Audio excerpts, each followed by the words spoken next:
Okay, so I'm trying to play catch up on my casework and things. Donna Adelson, I'm just going to say Donna. I never get it right. Um, okay, so let's get into what's next for her. We got a big trial coming up. We have a lot of trials this month or this year overall, and some upcoming trials coming up. So it's really exciting. Um, so Donna, we're just gonna call her Donna. Okay, so Donna, who, for those of you who don't know, she was accused of unaliving her son-in-law, former son-in-law. Okay, so here we are, case management hearing February 11th.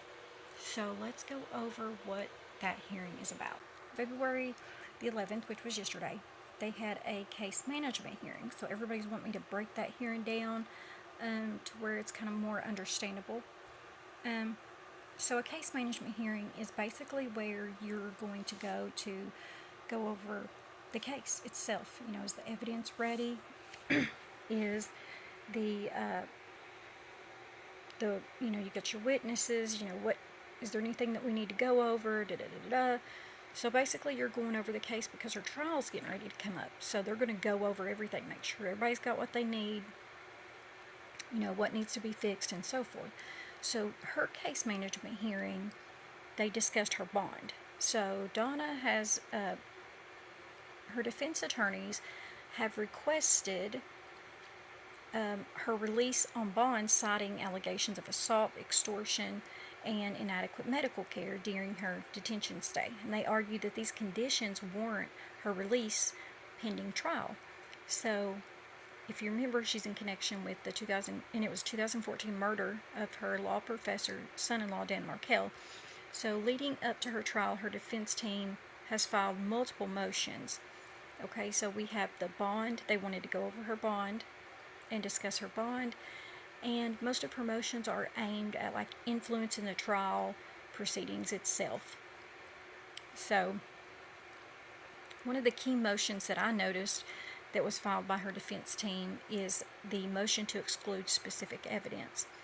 So Tallahassee police investigator testimony, they are seeking to prevent that testimony from investigator Craig Isom, who previously testified that he requested Donna and her husband Harvey to submit to a police interview at Markel's memorial service, a request that they ultimately declined. Now, something else to consider, this is, for those of you who need a refresher, this investigator is the lead investigator on the case.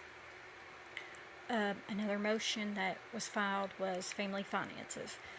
The defense argues that evidence concerning the family's wealth, including assets like from their now closed dental practice, the Adelson Institute, and Charlie's financial dealings, is irrelevant to the charges against Donna, and it biases the jury.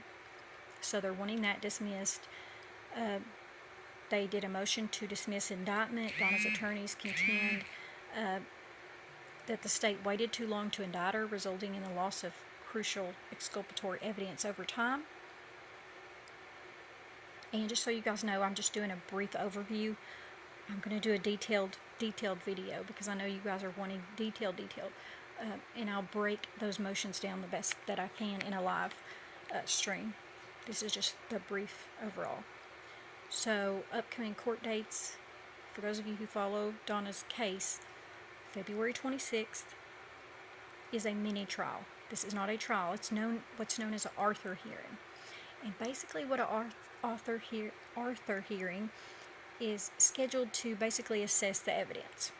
So it's basically just going to review the evidence that's against Donna. It'll determine whether there's sufficient evidence to proceed with the trial, which ultimately there is. But June 9th is the trial is set to commence with jury selection. So June 9th is going to be jury selection. I am going to live stream these if I can, unless something comes up.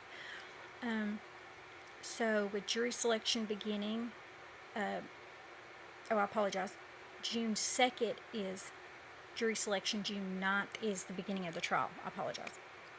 This trial it doesn't have a set end date, but it's thus far, but it's set to last for a few weeks. So basically what I got from the documents, and I just briefly read over them, Donna Adelson's defense team requested to also redepose 3 of her witnesses previously deposed by her former attorneys.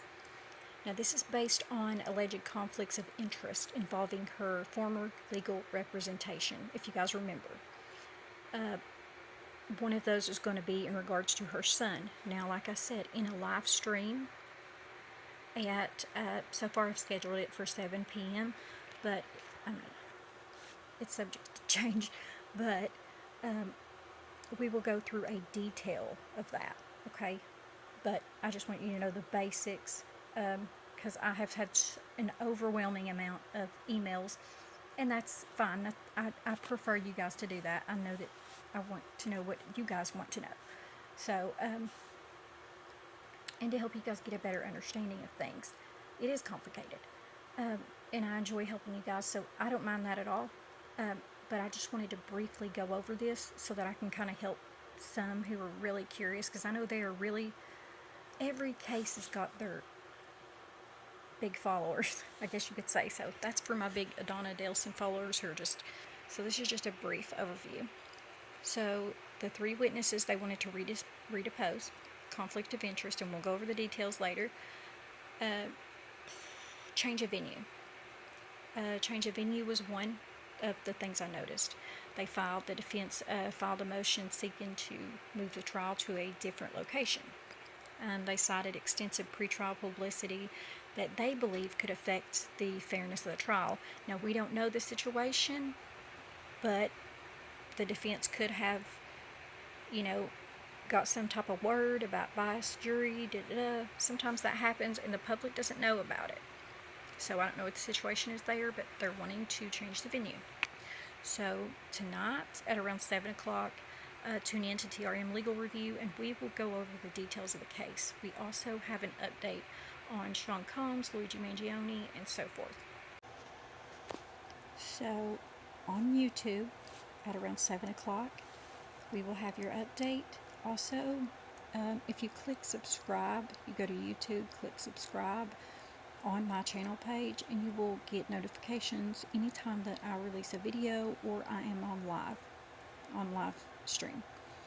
So make sure you click subscribe so you do not miss any updates on cases and so forth.